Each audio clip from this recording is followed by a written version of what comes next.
Welcome to GeekOut. Today we'll be discussing the history of every era in comic books, specifically superhero comic books. We will be discussing the legacy that was left behind with these characters, as well as some of the strange happenings and decisions that were made towards them. The Golden Age started in 1938 and ended in 1956. The Whimsical Age, the time where superheroes could be weird and also support the hate of Nazis.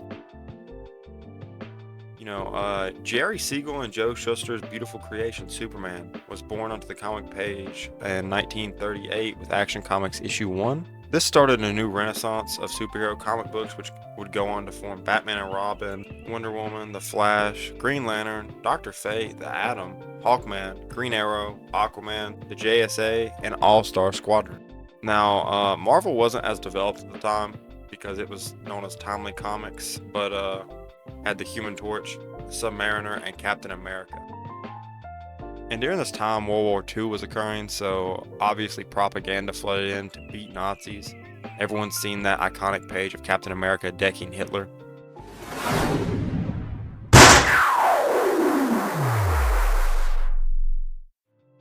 But up until World War II ends, every story is driven towards defeating Nazis, and it serves as a sense of morale for the American people, and not just the American people, of course, but worldwide to the Allied powers. This didn't just set in with Captain America, obviously with him being a super soldier. I mean, there's comic books of Batman and Robin on the front lines talking about helping the troops. The JSA especially, they served on the front lines of World War II in a lot of interpretations. It became common for DC and these superhero teams to be fighting for justice and against Nazis. Now, in 1953, the industry was kind of hit with a setback, and the United States created the Comic Code of Authority due to juvenile delinquents. I'm just going to be honest. Back in the day, it probably was really problematic for your son to be reading comic books where there is a grown man who adopts a little boy and then decides to put him in very short spandex. And he also refers to him as chum. Hey chum, how you doing, chum? It's a little strange. That's some odd behavior on the 40s Batman behalf. So I understand that part. I mean, but even before that, when Batman first shows up in Detective Comics issue 27, and I don't know if it's directly in that issue, but in one of the issues of the early Detective Comics, he literally lynches a man from the Batwing. He lynches him, and if things got hard, he said hell with it, and he just mows him down. That Batman was not scared of using a gun. I think even after he got Robin, he started carrying a handgun just in case his hands didn't fly. Modern street fight rules. But after Frederick Wertham's Seduction of the Innocent book, this claimed that comics sparked illegal behavior, within minors, and that's kind of like saying video games cause you to go outside and just shoot someone on the street. That's not the case at all, but No. This just kind of throws us right into the Silver Age because at the time, superhero comics just started dying. Silver Age started in 1956 to 1970. Now that we're in the Silver Age, comics still were dry going into this era. It was harder to keep an audience than it once was. The Code of Authority didn't help at all. Creators had to find a way to become more creative and decided to refine the new age of heroes and make them different from the past.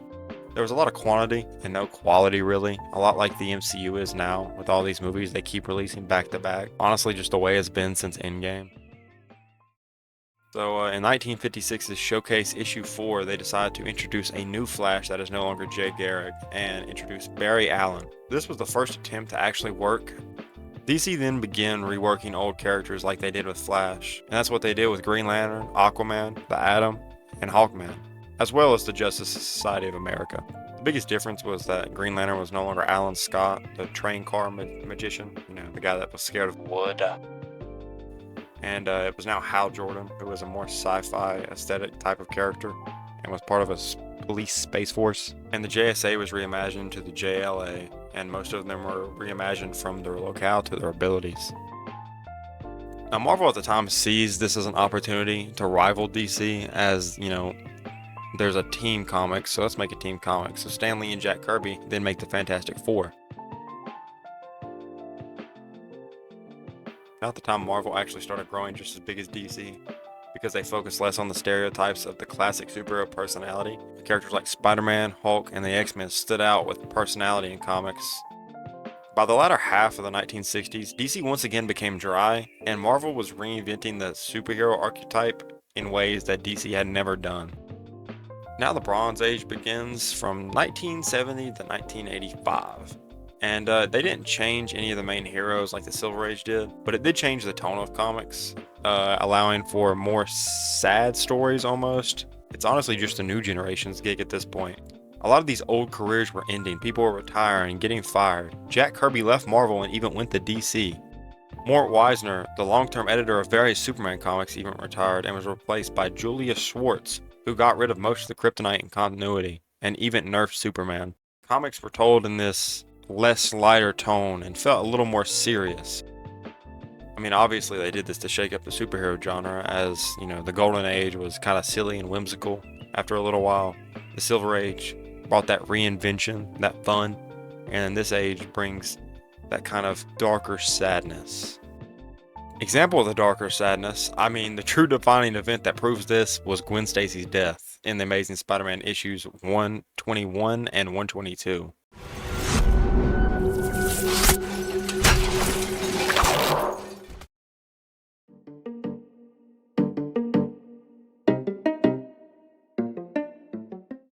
The campy superhero scene was faded out after this. I mean, this had been starting since Spider-Man issue 90 when they killed Captain Stacy, or in Dennis O'Neil and Neil Adams' Batman run with the very same tone shift leading into this age.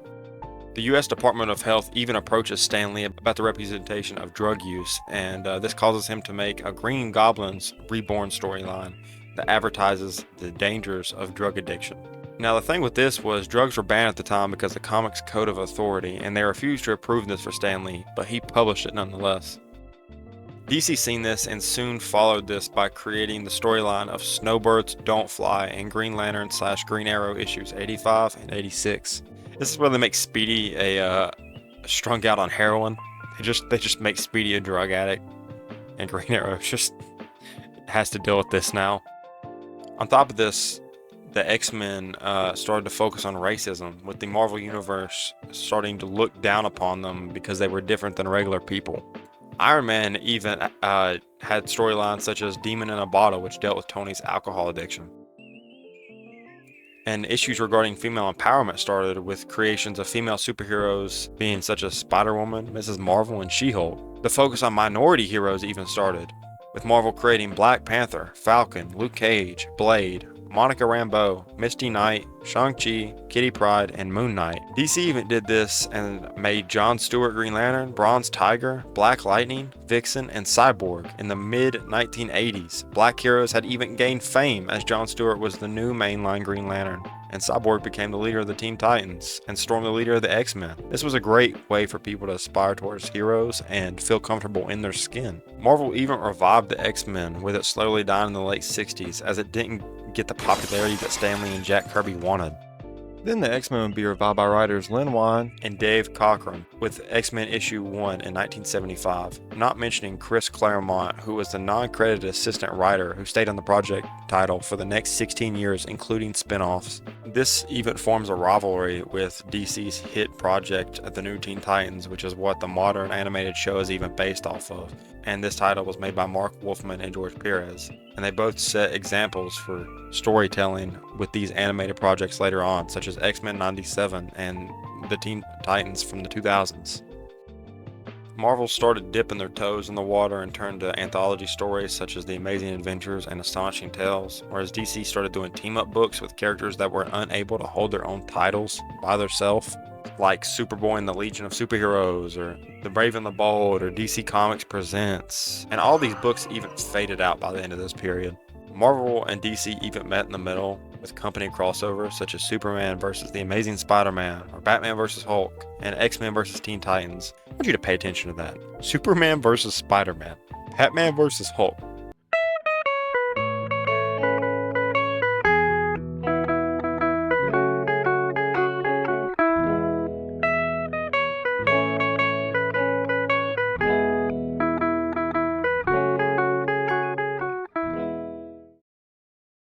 What kind of idea was that in the back room? DC started booming in the mid-70s with titles such as New Gods made by Jack Kirby and Steve Ditko's Shade the Changing Man.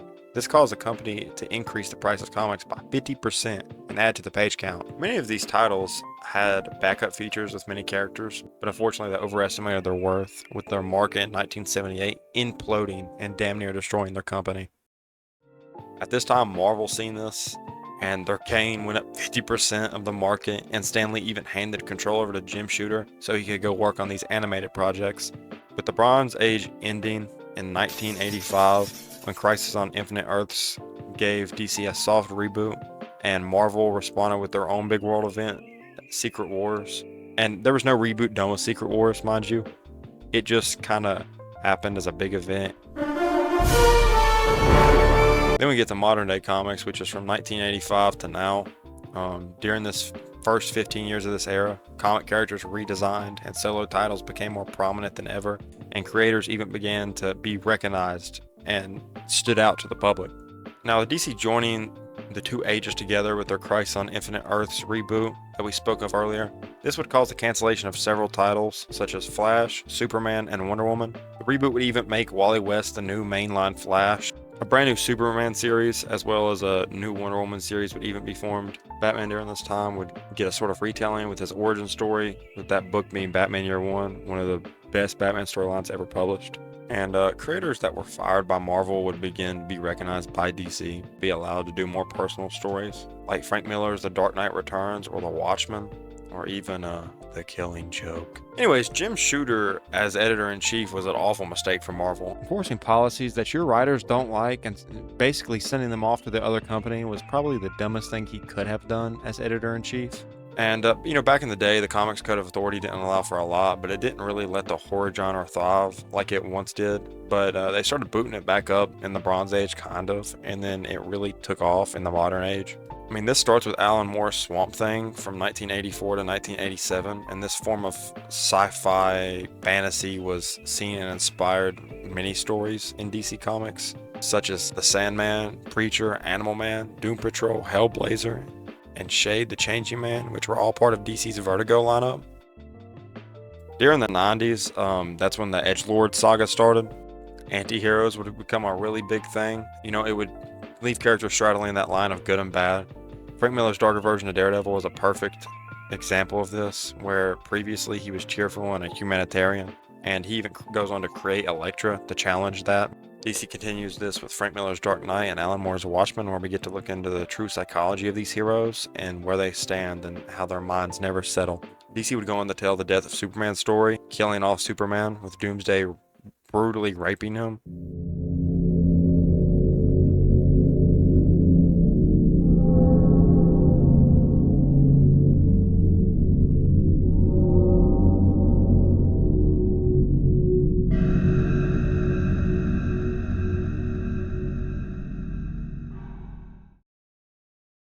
Batman getting his back broken by Bane in the Nightfall storyline. This was done to shock readers and proved that their heroes were not as invincible as they used to be. This new type of storytelling would become very common as DC would keep doing this trend, and Marvel, and would even go as far as to make Green Lantern crash out after Coast City was destroyed by Mongol and Cyborg Superman. He would go on to create a construct of the city and kind of like psychotically pretend like everyone was still alive and the city was still there. This pissed off the Guardians, and they call him back up there, and he crashes out on them and then names himself Parallax and kills the whole Green Lantern Corps.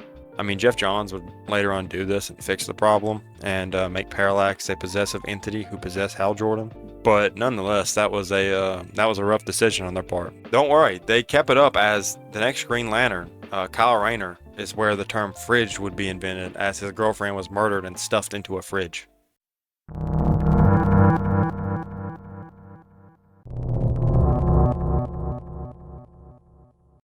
I don't know why they did that to him. That just seems really cruel and unusual. The trend of reboots would even become common after Crisis. Every 5 to 10 years, a reboot would occur somewhere, erasing these characters or retelling them completely. These reinventions would become really common. This would continue after Crisis, with DC's New 52 in 2011, DC's Rebirth in 2016, Doomsday Clock in 2018, which fixes a lot of what New 52 did wrong, and then Infinite Frontier in 2021.